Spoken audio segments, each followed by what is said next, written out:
Good morning, everybody. Welcome to TLDChat.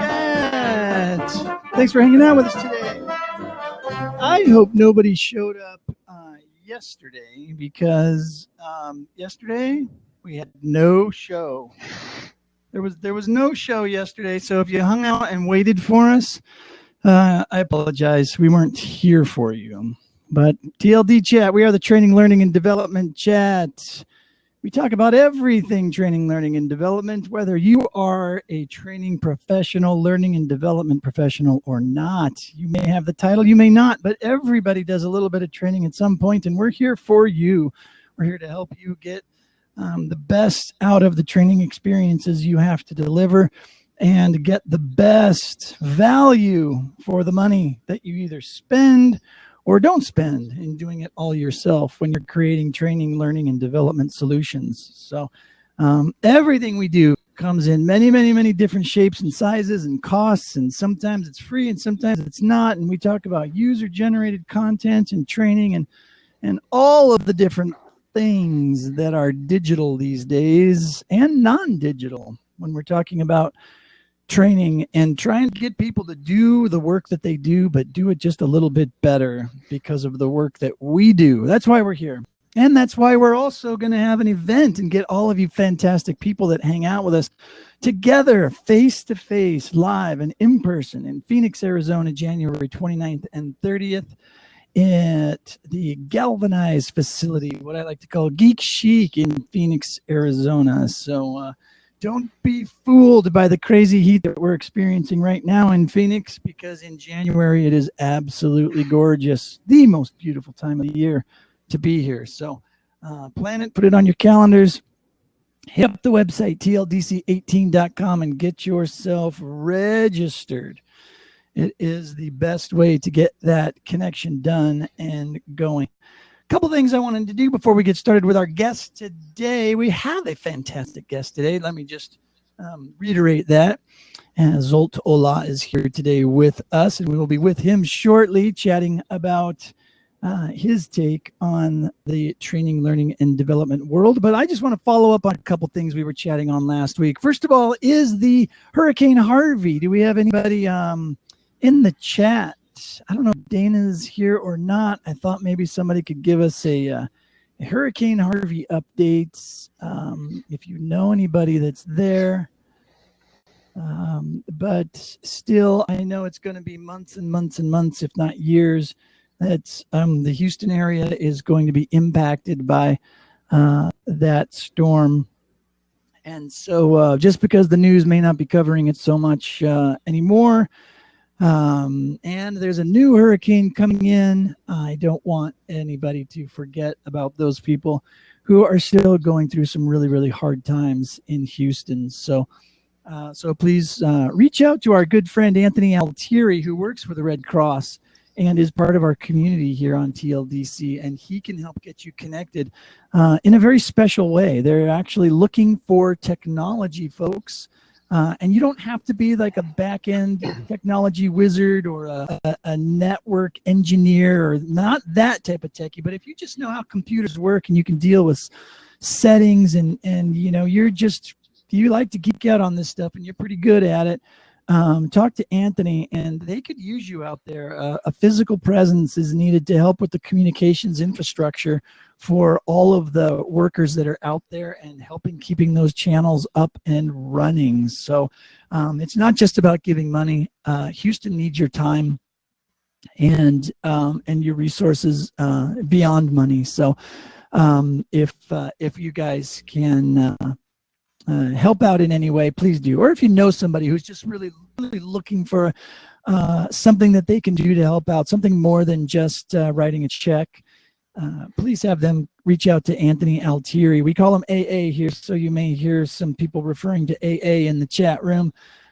So he's our Red Cross connection, our direct connect. So you definitely go ahead and get connected with him. And Dana Haynes, I believe they actually left. She is in Texas. She is near the Houston area. I don't think she was right in Houston, but she's also been giving us reports on what's been kind of going on in her area. But she is living the RV life. And so I believe they just pulled up roots where they are and just decided to drive off, and they're headed to new greener pastures. So so maybe we could get some we'll get her on the show one of these days when they get settled in, and she can tell us kind of all about all of her experiences. I follow her on Facebook, and it's been fun to, well, I mean, not necessarily fun. It's been informational and heartbreaking, and all at the same time, staying, engaged with somebody who's actually on the ground there. So very cool. So without any more of that, we also talked about movie time, and I just have to. We mentioned, I forget how it came up, but we were talking about movies and people that had not seen certain movies. And I don't know, is Mike in the house today? We started a list specifically for Mike Simmons and our community in our chat. I don't see him in here, but it looks like Craig started a good movie list here. All right. Those are some fantastic movies there, but here was our this is the one we were talking about. I'm your Huckleberry. I had to mention that. He's not here. I think he did actually watch it. He tweeted out that they were doing some family watching, and I would be curious to to see what his feedback was. But it is it's interesting because we were talking about, I believe it was storytelling and movies with Diane Sentner, and she creates very, very, very high quality videos, and was talking about how you can actually create some very, very good high quality, maybe Hollywood style, doesn't have to be, but good quality storylines that engage people a little bit more than what we might think is a little bit lower quality, but all good stuff, and actually so fun to see so many people dropping in. And now that I've seen so many people coming in, and now we'll get to the good stuff and say hello to Zsolt. How are you, my friend? Good. How are you? Thank you for being here. And let's get something out of the way. Zsolt, the sound that everybody is going to be wondering about, this is the same sound as Jaja Gabor. So if you ever pronounce Jaja, that's the same Zsolt. Zsolt. Okay, perfect. Thank you. And I should have asked, because I've been butchering names all month long, and it's like I need to get better at it. So Zsolt. Yeah, don't worry about it. When we go to Starbucks, I get all kinds of things, because I'm very prepared for this. Write your name, and I say Zsolt, and I got Joe, Frank, Joe, whatever. I'll listen. We'll just call you Joe. Another one. So much easier. No, I'm gonna get it right. Dang it. So Zsolt. All right. Perfect. All right, we'll do that. Well, hey, welcome, and then good to have you here.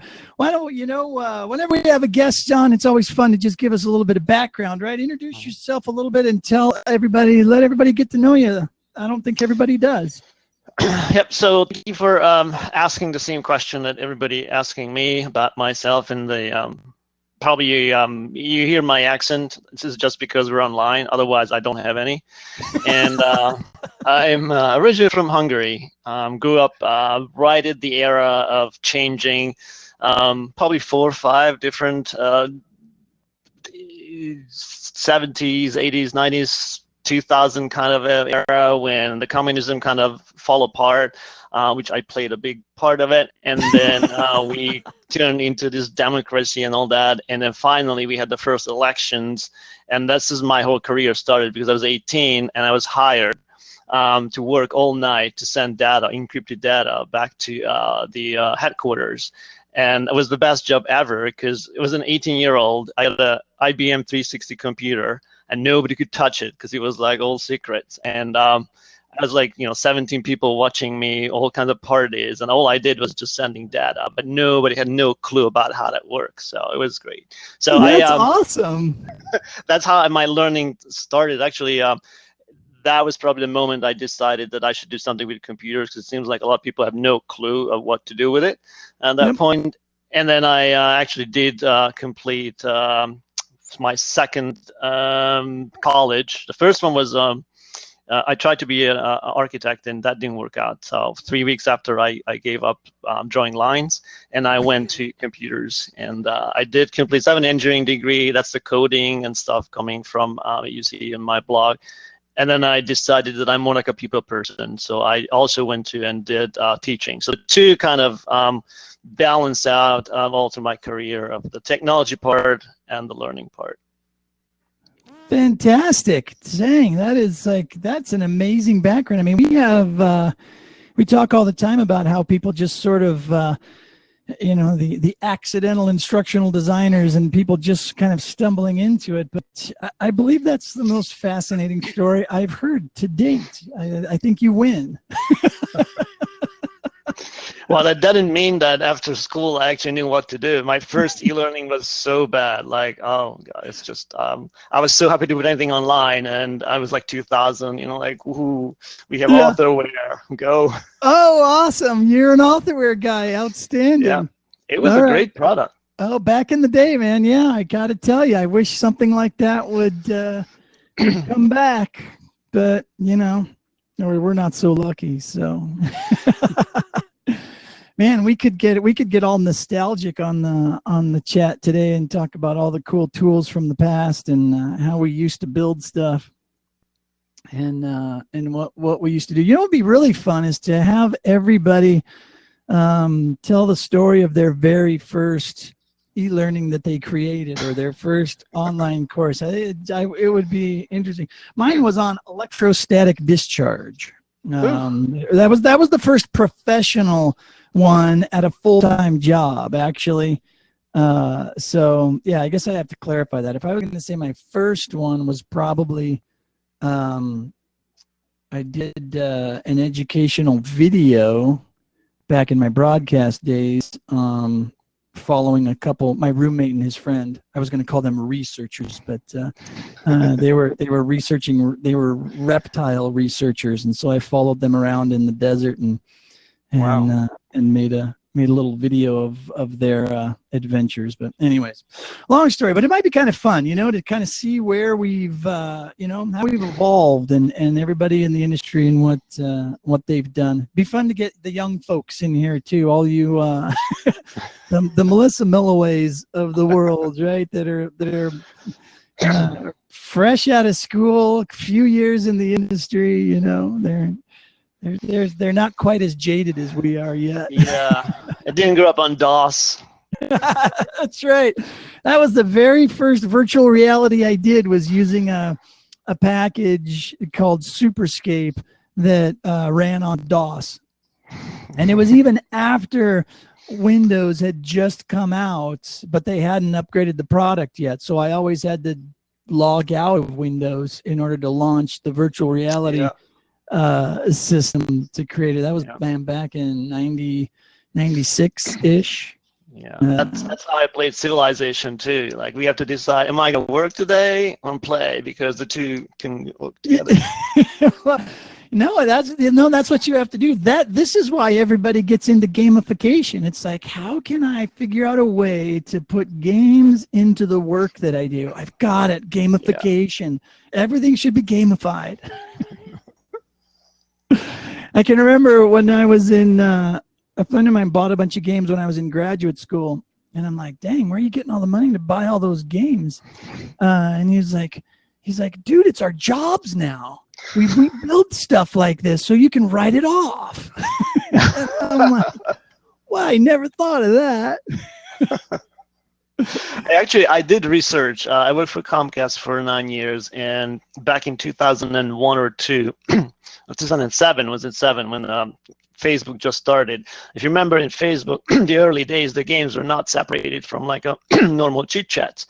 So when I started playing Mafia Wars, it was on everybody's feed. Whatever people were killing and asking for and trading and all that, it was landed on everybody's feeds. And so I did it for 2 years just the research of how people behave online. It was very different. I think that time was just brand new, and people were just, I think, much nicer to each other for a while, even if they're killing each other in mafia wars. But I had 2,000 friends, and out of that, I still have 800 that I probably never ever met and never will. But we played together in mafia wars. Wow. All right, I'm going to have to try that one. I don't think I've ever played Mafia Wars. I think it's too late. It doesn't exist anymore? I don't think so. It turned into, what's the one? It's Farmville now that you can play. Yeah. No, I don't know. I'm getting this totally off the rails now, so sorry. Somebody get me back on. Hey, look, Paul Buffler's here. Hey, Paul. Hey, Paul. Haven't seen you in a while. It's good to see everybody actually in. All right, so let's let's talk a little bit about. I was really intrigued by some of the questions you sent me that you wanted to that you like to talk about in our industry. And yeah, I've the few times that you and I have had a chance to speak, I think when was the first time we saw each other at an event? It was like last year. It was ATD, yeah. Yeah, we were at ATD and hanging out. So, you were talking a lot about engagement, right? And how we can sort of move the dial in that direction a little bit. Tell us a little bit of your thoughts on that.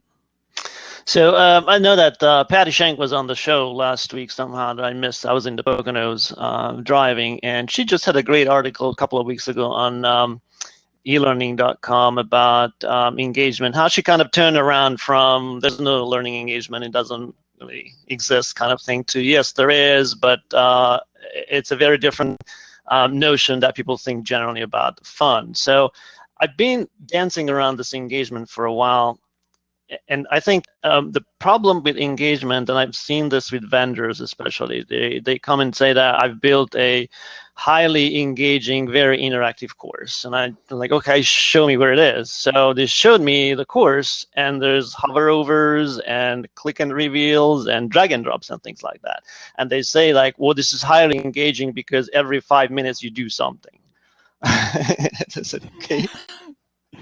This is great, but I don't think that's what I meant by highly engaging. And I think this is where our industry is making this huge mistake of let's make something fun, and by fun, I'm going to put a lot of UI exercise in it, and I call it interactive. So there's this interactive, the physical stuff that you do, which is okay, but if it's not backed up by the mental stuff, the things that you do, the challenge, and the engagement of making a decision, seeing the results, getting the feedback. If you don't have that, then you might as well just put everything on the screen. Because what happens is that you have this hover over, and the reason why you do the hover over or the click and reveal is because you have so much text on the screen that you can't put it on, so you hide them. It's even worse than just showing everything, because then at least you would see that there's too much on that. Right. I think it's a design cop out, right? I mean, you haven't quite. If you don't know where to put all the information, then maybe you haven't quite designed it enough. Yeah, that's part of it. Is that if you know me, you know that I'm a big proponent of game thinking, and it's not gamification and not game design per se, but more like an Amy Jo Kim type of approach of let's think of a problem from a different perspective, and at the end, asking the right questions, at the end, you might end up with gamification, you might end up with game, you might end up with nothing, just a simple UI that works. But you need to ask those questions and look at different angles rather than buying a tool or a platform. And now I have a gamification platform, so I'm going to use it for everything. And just on LMS, like now I'm going to use my LMS to do everything over and over again, even if it's not designed for that. But you already invested in it, right? Right. So, yeah. So, I mean, it is a tough question, that idea of engagement. And I think it has a lot more to do with design, I think, than it does with tools, right? Don't you think? Yeah, so I'm a technology guy. I love taking things apart, putting together new things, XAPI, whatever that comes out of. But the problem is that people take that as the solution and waiting for something. You hear this like the future of learning. I can't stand any more articles of future of learning is I want it now. I'm not going to be here for like 20, 40 years doing these things probably. I want to do it now, so I don't care about the future. I want it now. And if you wait for the next AR, VR technology, then you just end up with life waiting for something to happen. And it's just go back to the core things that we do. And if you think about engagement, I like to think about engagement as an investment. You have limited resources, which is attention, the whole brain capacity, and think about engagement as, am I investing into this, whatever this learning is? Does it make sense for me to do that? If not, you can put all the gamification together in the world. It's not going to help. I don't care about it. Right. Yeah, it doesn't really help the design. Yeah, when I think of gamification, I think mostly of just a different way of displaying data usage, right? And it just is showing people what you've done and then comparing one person's score of how they're interacting with another person's and showing it on a dashboard. To me, that's like pretty much it. I don't think there's really any sort of instructional element to gamification other than in certain instances, you may be tapping into somebody's inner need to be competitive, right? And I think if you use that wisely as a driver, as a motivator, maybe that's helpful. And maybe for young kids in certain instances, that's okay. And for salespeople, I've read articles that swear that it works and it's important to sales teams because they're competitive. I don't know for sure, but it doesn't feel though like it just seems to me like it should just be part of every system, every platform. There should just be data and you should be able to just display the data, right? So I think what you're talking about is the bad way of gamifying things when you take something boring, takes the content per se, and you start piling up things as a layer, and now you can sell it. Now it's more engaging, more interesting, and here's more competitive. Read this boring article and you get 5 points for that. And that leads to disasters generally in the long run, because I've seen that in a platform when they created a platform and they want to drive social engagement. So instead of creating a chat like that, when there's people adding value, they decided to give points for every comment. So the next day they woke up and the system is down because everybody type in nonsense things to get points, like GG, because you get points for that. So the gamification doesn't start that. The gamification starts with actually a goal that has some kind of a layer of emotional commitment and motivation. So, and everything that you do should go back all the way to Kathy Moore's type of action mapping of who are the people involved, why are they not doing what they're not doing, and what kind of problem is that. And part of it is motivation. It's great. We can attack that. Part of it is just bad design. Then fix the design. Yeah. Kathy and her action mapping is fantastic, by the way. Thanks for bringing up her work. It is absolutely good stuff. If somebody can find a link and drop it into the chat, that would be great. And fixing design should be our mantra, I think, right? I think from for all the things that we do, shouldn't we always just be saying fix the design? And I think this is where we all talk about the L&D and where they're going and the struggle they're having today. We have to shift from waiting for something that's going to be a training problem, and then we step in and do our part. It must be way earlier in the design part as a problem solver. And we were creative people. Like, we don't have to lock in a course. Once you've done that, there's no way out. So all this gamification doesn't start with, I have a content, now let's make gamified. It doesn't start with content. If you start with the content, you end up with content. It's all about actions, behaviors, right? And that happens way before someone says, oh, we need training. Is there a really good bit of digital learning content that you've seen recently that you can point to and say, yeah, now that's good? It depends. Everything depends on how you measure it and what you measure. So, like, basically, what's the goal? So my daughter is picked up Duolingo to pick some Hungarian up. And although I don't really agree of what words they're using there as an example, because in the first lesson they learned beer and wine. Maybe that's that's very important. But the structure and how it goes, and the fact that my wife did that, and she speaks Hungarian, like she's American, but she learned Hungarian, but she couldn't pass the first level because there was some word that was not what she was expecting. So she went back, spent 2 hours at night. She comes back like midnight. It's like, I did it. I'm on a second level. So all these things helps in the short run to give you that boost of energy and engagement. In the long run, though, you need to have a vision that you want to go and some kind of a goal of inspiration of what you want to do with this knowledge and skill, right? Yeah, it's kind of like my guitar playing, I guess, right? It's just constant learning for learning's sake, as opposed to, I don't have any goal for it, really. I suppose it's the same way every time I've picked up Duolingo as well. It's like, I think it'll be fun to just learn Spanish. I'm going to start using Duolingo and I'm going to learn Spanish. But I guess without having any sort of like mileposts and goals, like we always tell it, like I would be very adamant about having that on everybody else's goals when I'm creating training and learning. But for some reason, I don't think about it with myself. I just kind of dive in with stuff. You know, maybe I should be drinking my own champagne, as they say. See, I think, so this is where there's layers. In my article that we kind of discussed, is how I laid up to start with a challenge, whatever that is. In Duolingo, it could be just the first couple of words. And then that turns into engagements, because now you see that you can do something. It's a little bit above your head, so semi-highs flow come into play. And then once you're engaged, then the motivation needs to happen, because it's not a one-time thing. You can be engaged one time and then forget it with the rest of your life. So motivation takes a little bit of a space there. And if you do have on top of that inspiration, like you really want to do something in 6 months or a year, then you take it day by day by day. So when I picked up English, I started in high school.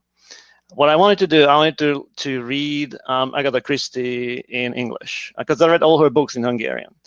Now, it's not so exciting to read in English once you know who the killer is, but still, that was my goal, to get through that and read them. Now, the problem is that the words that she used was sort of like for 100 years ago. So most of the stuff you can't really use again unless you're talking, you know, Downton Abbey or something like that. But. Yeah.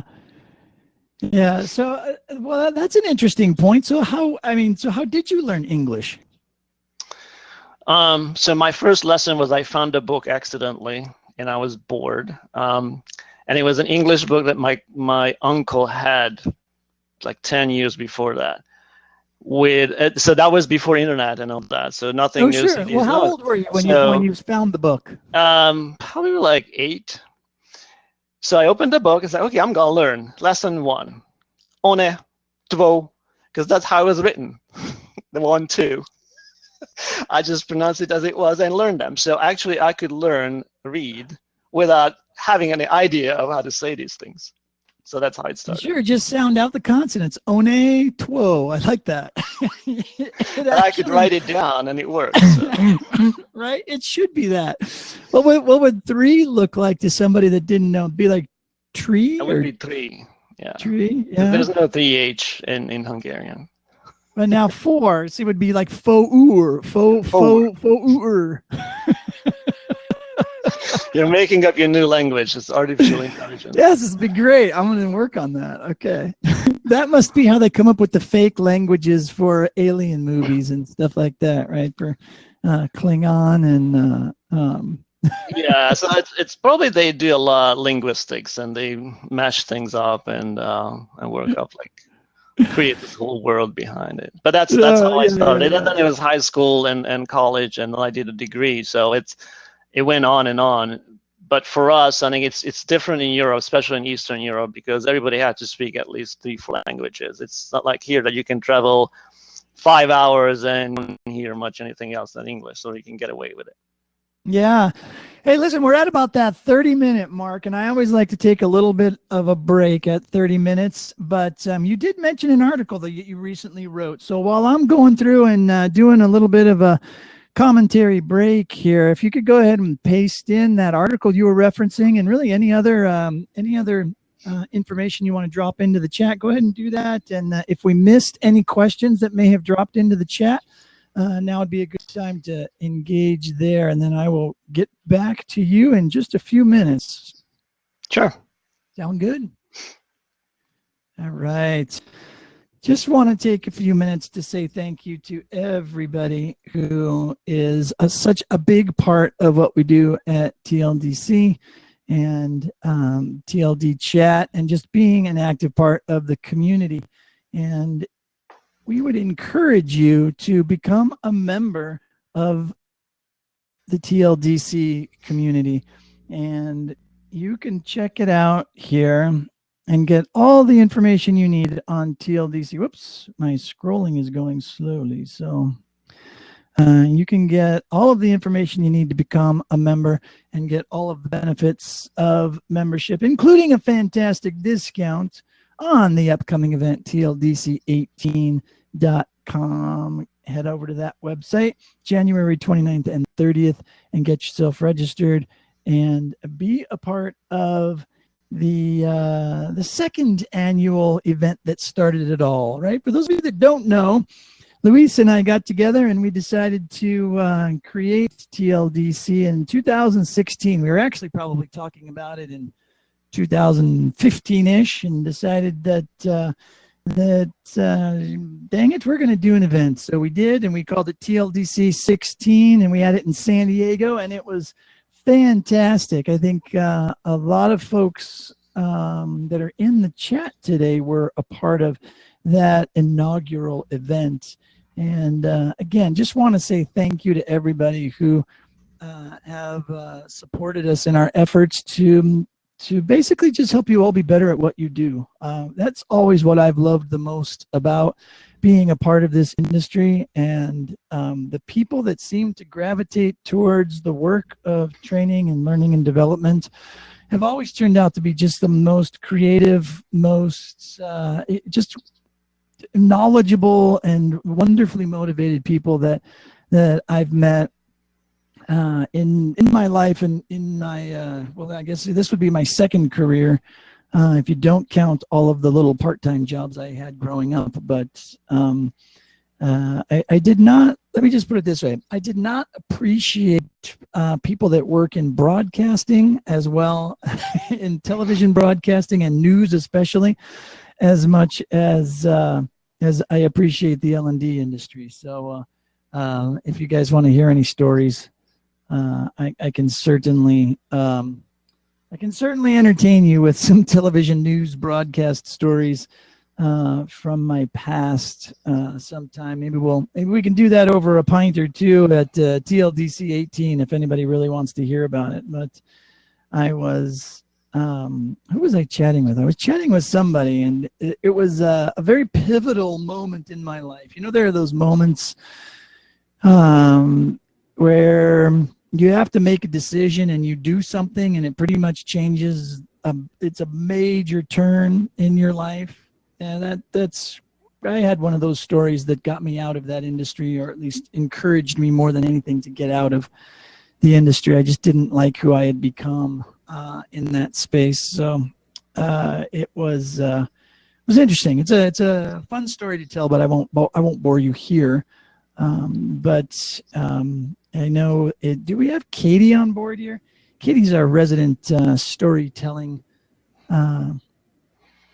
guru and passionate about how we use storytelling. And I know a lot of you in here talk about storytelling as well, but she goes in very deep on the idea of storytelling and what it is and how we can utilize it. But anyways, she'll enjoy it, at least, so somebody will.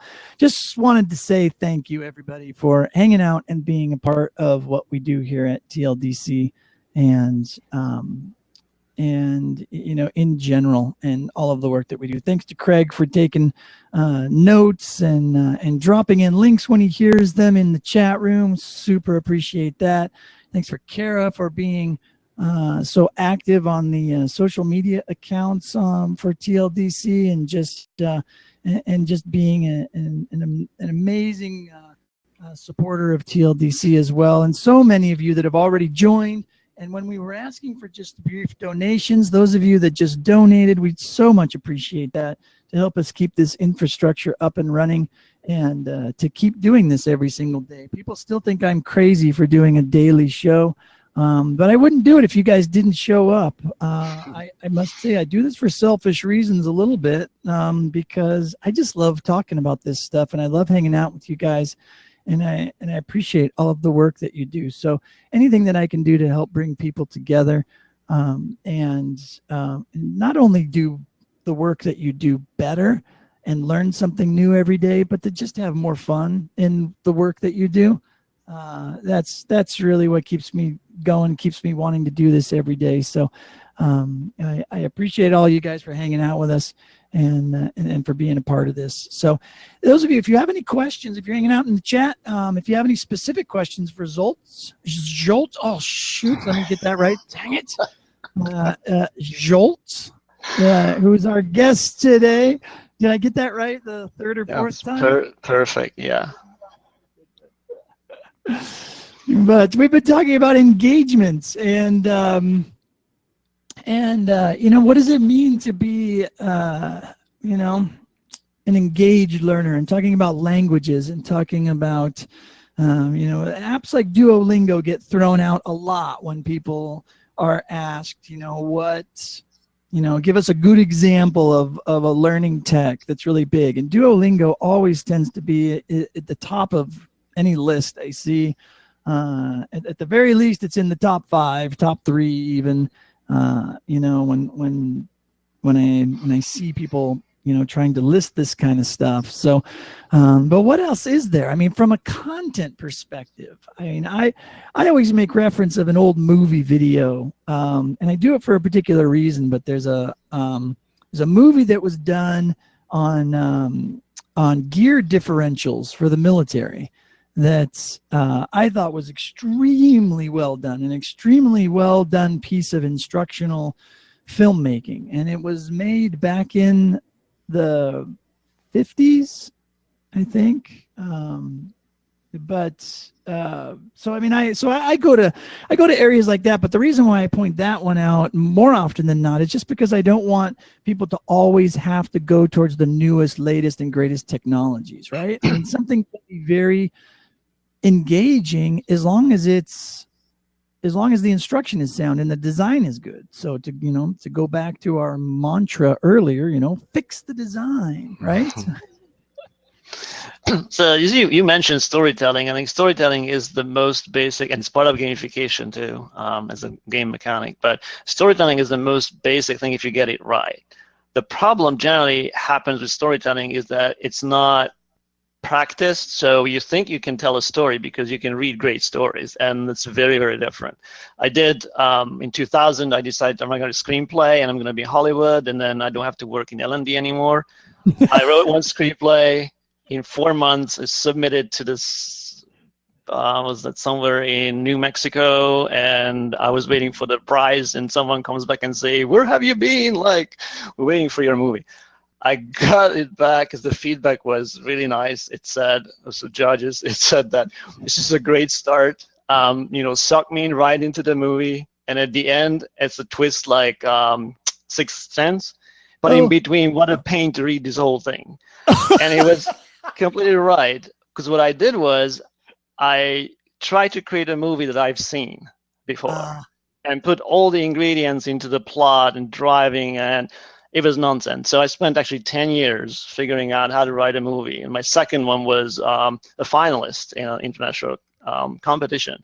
But it took me probably 4 or 5 months to just take it back and read that letter again, because it was just so devastated. Like, I've seen so many good movies. I know how to write it, and it just doesn't. The same with content, that writing a good story is different than spotting or reading a good story. You need to have the whole science behind it, how to get that together. Well, it's like I equate what you're talking about, to just writing in general, right? If like I have no problem sitting here every morning and chatting with people and having a conversation.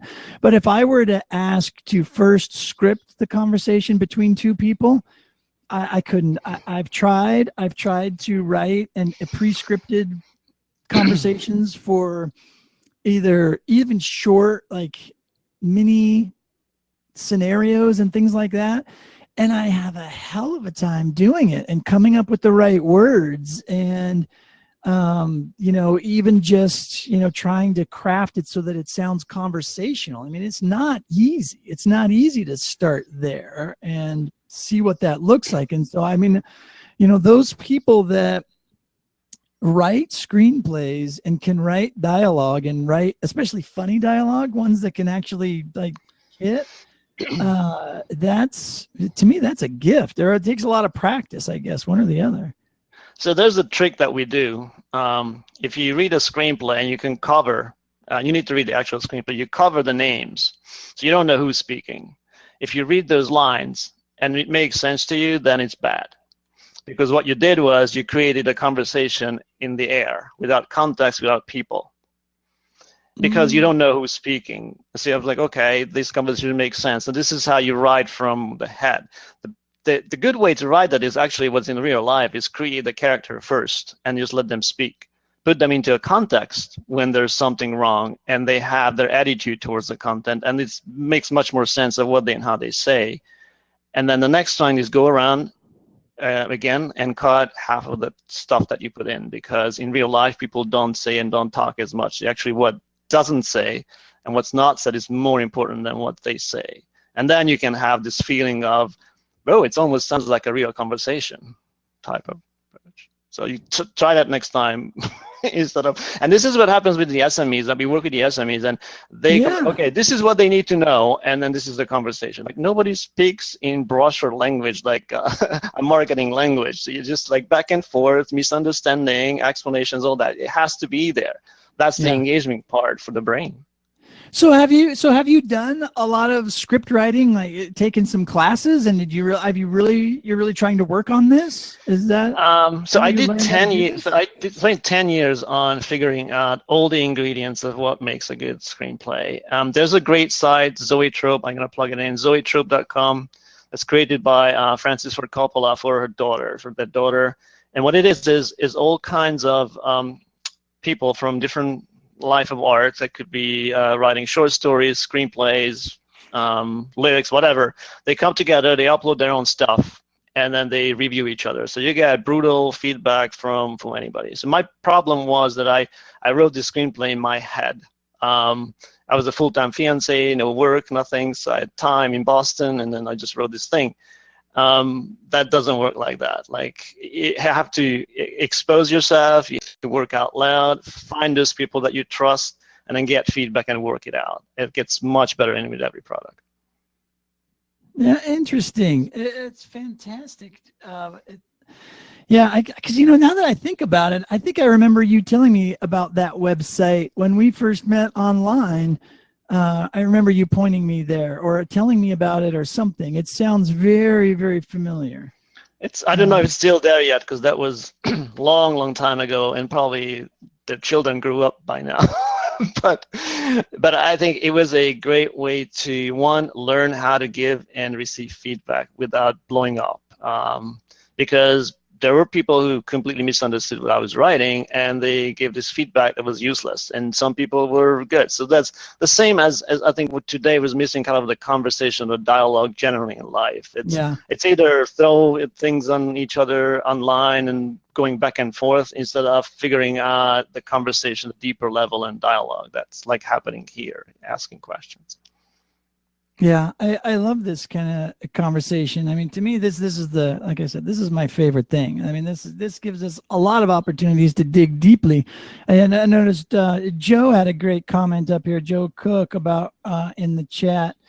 about her skills with writing and her path as training as a journalist, and then taking it through to blogging and becoming part of the L&D community that way. And I can remember going through similar path. I started blogging in what was it, probably in 05, and I started the corporate e-learning strategies and development blog back then. And it was I went back and looked at it, and I remember writing got so much easier.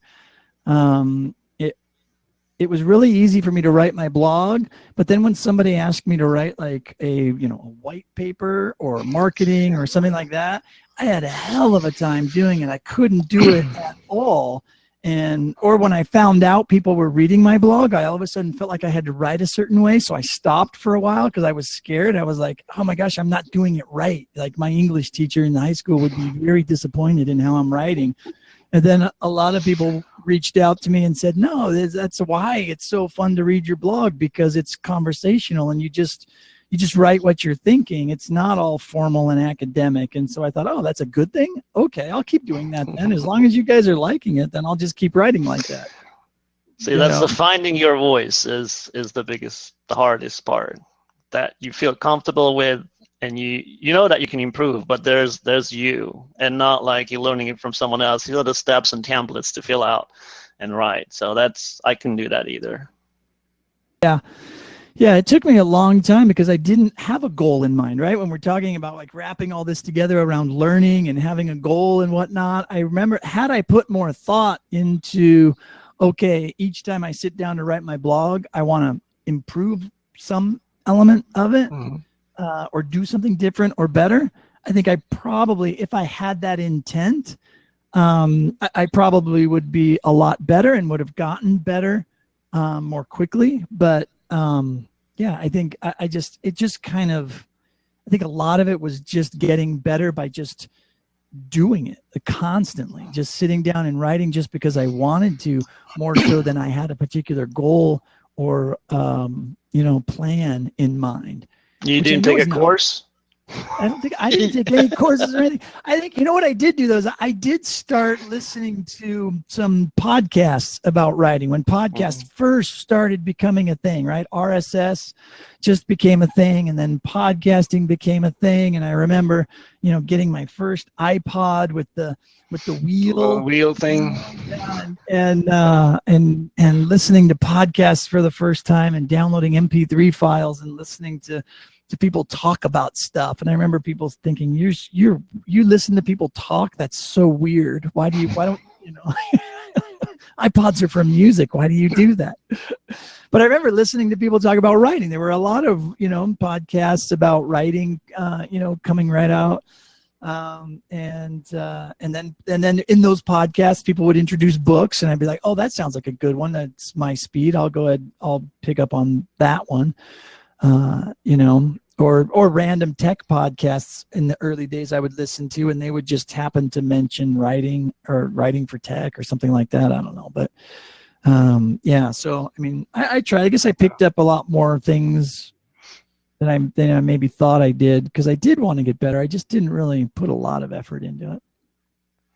And I think that's one thing one way to get better is seeing examples. Whether you do the same or not, you see the examples, good or bad, and then you find your own voice and try. And I always say, people, when you start out, don't compare it to yourself to like all the crazy people out there who are doing this for 20 years. What you compare to yourself is your previous work. If your previous work or new one is better in any way, you think that the previous one that you're improving. It's like going to the gym. Like, imagine like going to the gym the first time. Like I'm doing PT, and I'm not a gym person. I don't go there like regularly generally. So with the PT, I have to go to this gym and all these machines all over around, and I have no clue about how to use them. I was just told what to do, and I do them. But when someone starts, you go to the gym and you see all these people, like, they know what to do. They lift like 5 times as much as that you would probably can ever. And then you're just like, I don't know what to do here. Yeah. You start somewhere and then build it up. Yeah, you have to. We're getting pretty close to the 9 o'clock hour, and Craig posted a question in the Q&A, so I'm going to go ahead and ask that, and we can talk about it. But it takes us back to our conversation on gamification a little bit. So the question is, has gamification been around for a long time? Are we just giving it a new name, or is it a new concept that we are just developing? So what happened with gamification is that around the 2002 or so, it started getting into mainstream. It's been there forever. It's technically coming from, I think most of people say, coming from marketing and all that. So how to sell people, how to keep them on site. So if you remember the old times, when there was less competition online, they tried to feed you stuff and they put games and stuff. So as long as you stay on the site, they can sell you more, and then they make more profit. And so what they try to do is figuring out behaviors. So how do you behave? What makes people motivate to stay on the site, to read, to click, and all that? And there's this whole science behind of motivation, which is very counterintuitive. So if you ever venture into motivation, read Daniel Pink and you just Google motivation, because it's so not intuitive that everybody thinks that I'm going to create a competition. Here's an iPad. And whoever is the best and reads more, or watch more boring videos and gets the iPad.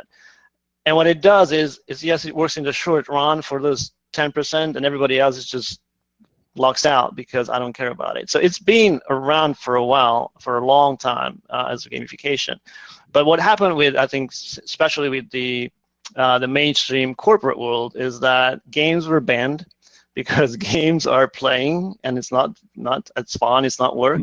But gamification is really serious because now we have these platforms and it's very expensive. Nobody actually uses a platform or builds up from the user perspective. They went to IT and they had an enterprise license and all that. So now we have the gamification platform. And it became a word for anything gameful. And that's the problem today, because it lumps under game-based learning, serious games, game assessments, all the way to the not even playing games, just motivational issues. Everything is under gamification. And that's not bringing in any results. In fact, 2 years ago, we had this workshop with Kevin Verbuck here in Philadelphia. So he brought together all the great minds of gamification and game-based learning people, and I happened to be there. So it's like Candyland, like, who these people I read about, and sitting with Amy Joachim, Carl Kopp, and all that. And what they discussed first is that these 5 people who were researchers had the panel, and they all said that there is no data. There is no way to prove that gamification works. There's no metadata, because every research and everything's out there is defining very differently. There's no common way of that actually measuring it. Yeah. And then the second panel came on, and they were the practitioners. Like they said, we don't have 60 years to wait for the data. We do it now. And whatever works, works. If not, we'll try something else. And so that's why it's a lot of trial and error that you see that. And that's why things you've been posted of, hey, it worked great. Well, here, you take the same concept somewhere else and it's not working. Yeah, it's interesting. I mean, we're in that. It's a great way to kind of wrap up our conversation today, and just, also covering the fact that we're just in an extremely disruptive time right now, right? I mean, it's lots and lots of the work that we do is trial and error. I mean, at the end of the day, we know certain things that work, certain basic concepts. We're learning so much about the brain and how the brain works and how we learn. And we're just now trying to figure out how we apply that to the work that we do, right? And the learning that we do, and the, the training that we create. There's so much, there just seems to be so much chaos going on, and the technology is driving some of that, but also, usage, how people want to engage with technology, and corporate cultures are changing, and workplace environments are changing, and how we do work is changing, which is having a significant impact on the work that we do as well. Do you see a lot of that? Yeah, I think technology is accelerating all this change and make it visible. So right now, like back in the 15, 20 years ago, things changed too. Like it was fast paced, but what happened was that you don't see that right away. You have time and adjustment. So one thing we haven't mentioned here, and probably we can spend a whole day on it, is artificial intelligence and where we're going with that. So I was reading this fascinating book on how AI and this whole Moore's law of every 2 years you double the capacity, is we're getting to the point today where before, if you look back, because it's an exponential of graph, if you look back, you can predict what's come next. So you're kind of like okay with the change. But we're not at the point when you're looking back, it's nothing like what's come after, because a sudden change is going on. And this is what experts are warning us. Like literally, it's going to explode in the next 5 years because you have the big data, you have the giant powerful computers out there, so everything kind of merged together. And if you don't know what to do with it, it's going to take a life of its own. Yeah. Yeah, well, definitely good to know. What a great conversation today, Zsolt. Did I got that right? If you learn nothing today, you learn how to pronounce my name. I learned how to correctly pronounce your name. Absolutely. This has been fun. Thank you so much. And how can people get a hold of you or read more about your stuff, or where's the best place to find out more? So I do have a website, a blog, Rabbit Orag, and there's a whole story about it, why it's called Rabbit Orag, and it's the worst probably name for anybody, but I stick to it now. So I'll send it out. I'm also writing a book, should come out somewhere in the fall, and if you know me, you know that it's going to be something whimsical and something very different from here's how to do X. So hopefully there's somebody out there that's going to love that. I'm writing it for myself, so we'll see. Oh, awesome. Hey, you know what?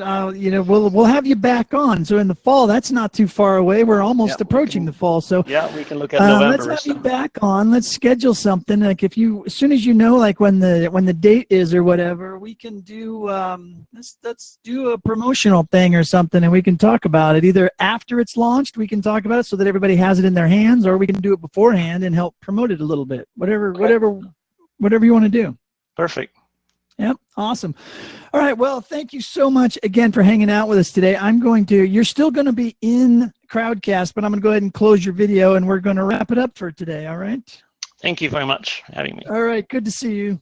See you, everyone. Thank you. All right, everybody. Thanks for hanging out today. What a great conversation to have with Zsolt Olah. And those of you that were hanging out in the chat, you guys are awesome. Good to see you all. Really good crowd today. I think not having a Monday, everybody was jonesing to have a TLD chat, I think, maybe. I don't know. I know I was. I missed it yesterday. So it's good to see everybody, especially you folks that I have not seen in such a long time. Paul, it's been a while since I've seen you in the chat. Good to see you in there. Always good to see all of you that have jumped in. And I saw a lot of new people joining us today too that have not put their little face in the icon. That's how I can normally tell that you're either a newbie or you just haven't taken the time to register an account yet. But thank you, all of you. Lisa, I see you, and there were a couple others that jumped in earlier that I think saw from my LinkedIn post this morning and jumped in. Scott was here earlier. I don't know if he's still in here. Scott Lucado. I don't know if I said his name right, but and it looks like we have a few new folks in the chat. So thanks everybody for hanging out today. Loads of fun. Again, please, if you like what we're doing here and you feel like you're getting a little bit of value out of what we do, please feel free to become a member and become more active and more engaged in the community. TLDC is the type of community where you're going to get a lot more out of it the more you put into it. And there's a lot of different ways that you can engage with us. So you can connect with me offline. If you want, you can connect with any one of us here, actually. Anybody even in the chat, some of the folks that have been around for a while and that already are members, you can chat with them if you'd like. Or come hang out with us in January in Phoenix for TLDC 18 and get to know us a little bit better and the community and see what kind of value we add that is maybe a little bit different than what you might find at an ATD or other organization. We like to think of ourselves more as just a community, and we have a membership program because in order to make something like this run, it does take some effort and some resources. And so if everybody's pitching in a little bit, it just makes it a little bit easier for us to keep all of this up and running and to continue to be able to have this space for everybody to continue to learn from each other. So I hope you're enjoying it. If you're not, or you're frustrated about something that you may have seen, but you want to hang out, but you wish something was different about how we did it, don't be shy. I have a thick skin. I can take it. Please feel free to give me any sort of feedback you want, negative, positive, whatever works. I would love to hear from you. So reach out and let me or anybody else in the chat or in the community know. So anyways, it's been a great Tuesday. Kind of felt like Monday this morning since we weren't here yesterday, but I appreciate all of you. Thanks again for hanging out today and being supporters of the TLDC community. And if you can tell, I'm pausing because I need to hit this. Everybody have a great day. Thanks for hanging out.